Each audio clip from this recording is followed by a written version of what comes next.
تو مدرسوں کی، اپنے تنظیموں کی، اپنی جماعتوں کی حفاظت کریے۔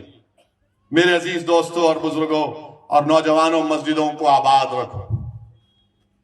نوجوانوں، تم سے میں کہہ رہا ہوں، ہماری مسجد ہم نے کھو دی اور وہاں پر کیا کیا جا رہا ہے آپ دیکھ رہے ہیں۔ نوجوانوں، کیا تمہارے دلوں میں، ہمارے دلوں میں تکلیف نہیں ہوتی کہ جس جگہ پر ہم نے 500 سال حی علی الصلاۃ اور حی علی الفلاح کی صدائیں دی، جہاں پر ہم نے بیٹھ کر قرآن کریم کا ذکر کیا، جہاں پر ہم نے بیٹھ کر صلاۃ والسلام کے نذرانے پیش کیے، آج وہ جگہ ہمارے ہاتھ میں نہیں ہے۔ نوجوانوں، کیا تم کو نہیں دکھ رہا کہ ابھی ایسے 3-4 مساجد ہیں جس میں دلی کی سنیری والی مسجد بھی ہے؟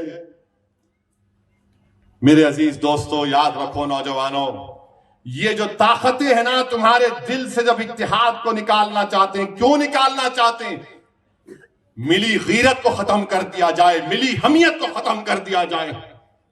برسوں کی محنتوں کے بعد آج ہمارا ایک مقام ہم نے پیدا کیا، تو یہ آپ کو ان چیزوں پر غور کرنا ہے۔ اپنی ملی حمیت کو، اپنی طاقت کو برقرار رکھیے۔ نوجوانوں، مسجدوں کو آباد رکھو۔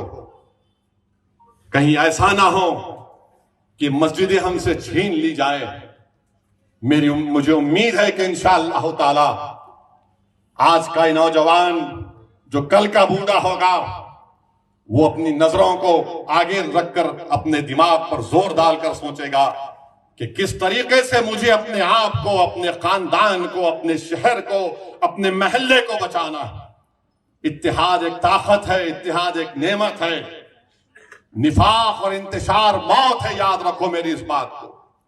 یہی چند گزارشات میں اختصار کے ساتھ آپ کے سامنے رکھا ہوں، اور میں ان علماء کرام کی موجودگی میں لب کشائی کیا ہوں، میں معافی چاہتا ہوں ان جید علماء کرام کی موجودگی میں، جن کے دل میں اللہ اس کے رسول کا علم ہے، جن کے بارے میں کہا گیا کہ یہ انبیاء کے وارث ہیں۔ میرے عزیز دوستوں اور بزرگوں، میری آپ تمام سے گزارش ہے کہ اپنے مدرسوں کو مضبوط رکھیے، ان مدرسوں کی تائید کریے، ان مدرسوں کو اچھا کریے، اور یہ کسی کے باتوں میں مت آئیے ایسا ہو رہا نہیں۔ میرے بھائی، تحقیق کرو، تحقیق کرو، جا کر پوچھو کیا یہ سچ ہے یا جھوٹ ہے۔ کوئی بھی بول دیتا، آپ یقین کر لیتے ہر بات پہ، تو تحقیق کرنے کے بعد ایک رائے کو قائم کرو۔ دشمن تو یہی چاہتا ہے کہ جھوٹ کے ذریعے اپنے محل کو تعمیر کیا جائے، دشمن تو یہی چاہتا ہے کہ جھوٹ کے ذریعے ان تمام اداروں کو کمزور کر کے رکھ دیا جائے۔ تو میری آپ تمام سے گزارش ہے کہ یہ ہمارا نیا سال 1 محرم ہے۔ 1 محرم ہمارا نیا سال ہے۔ ٹھیک ہے، دنیا میں ہم رہتے ہیں، کام کاج کرنا ہے، تو 31 دسمبر ہے، مگر اس کا یہ مطلب نہیں ہے کہ تم ناچ رہے، باجا بجا رہے ہو۔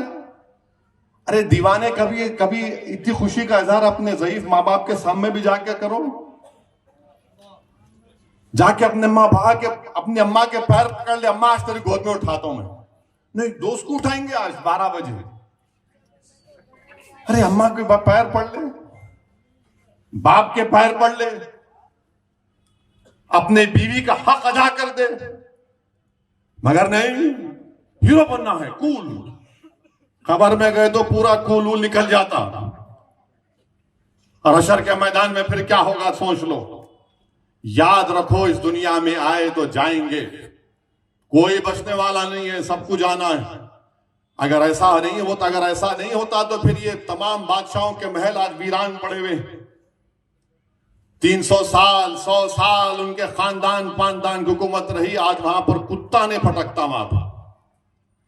تو یاد رکھیے، اصل چیز کیا ہے؟ دین ہے، جو مفتی خلیل احمد صاحب نے کہا، اصل چیز علم ہے، اس کو حاصل کریے۔